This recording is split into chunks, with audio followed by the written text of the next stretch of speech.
Hi, it's Steve Gerald with Network Z. Thanks for looking in. With us now is David Kornblatt with OLS. David, thanks for joining us. Thank you for having me. This is fantastic. For people who are just discovering your company, what is it that you folks do? Well, we're in the asset recovery consulting business, and we also liquidate assets. And so break that down. Who are your customers and what are they trying to accomplish? Well, our customers are companies that are they're actually upsizing, downsizing, moving, in some cases going out of business. What they're trying to accomplish is they have assets that they're no longer using, and they want to maximize the outcome on those assets. And when you say assets, which means what? Well, we're talking about furniture, fixtures, and equipment, really anything from chair mats to corporate jets, but really in the typical world that we deal in, it's office furniture, computers, IT, telecom gear, etc. All right. And in your outlook, how does one begin engaging your company? Is it a matter of process?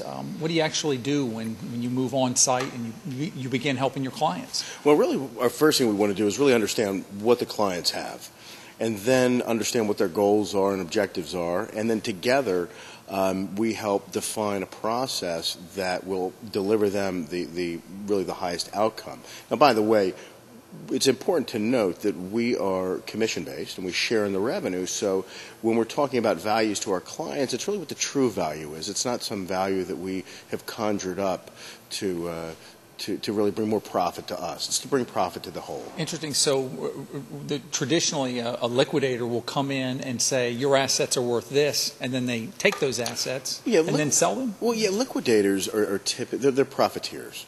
And nothing bad against them. They've been doing it for thousands of years. But ultimately, the role of a liquidator is to tell you how your assets are worth little or nothing, and that's where they make their money.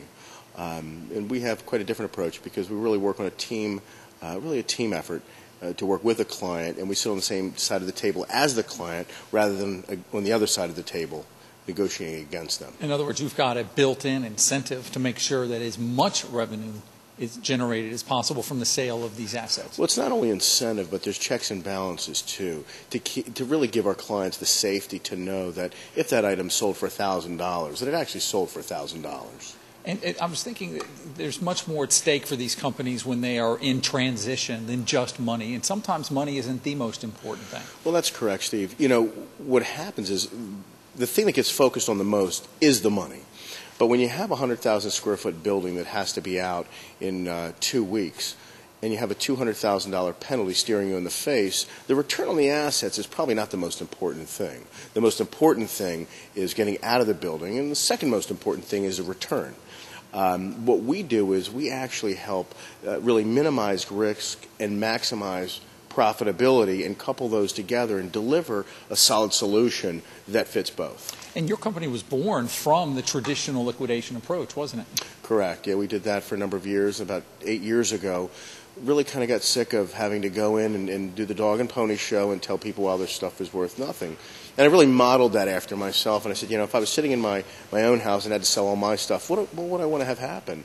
And a couple of things was, one, I wanted to maximize my outcome or maximize my return. And number two is I want to make sure that if somebody sold it for $100, that in fact it was sold for $100, and that they had the same incentive that I did, and that was that they wanted to maximize my outcome. And finally, to make sure that the whole project was completed. I didn't want to be left with half a household full of stuff that I had to then deal with. And what are some of the risks that are associated with something like this? It's not as simple as just coming in and holding the equivalent of a corporate yard sale. Well, the risks are understanding completely what it is that you have. We did Altria's corporate headquarters in White Plains, New York. It was about an 850,000 square foot facility. They had 10,000 items. They actually had a $500,000 penalty if they weren't out on time. And so it's understanding what it is they have, and we have 9 different distribution models that we use, where liquidators really have 2, and that is they break large quantities up and sell it to other dealers who then profit again, or the home run, which is you sell it to an ultimate consumer. But really the seller doesn't get any of that. We do everything from online auction, tag sale, online sale. We have a charity component. We actually even do employee sales. A lot of our clients want that.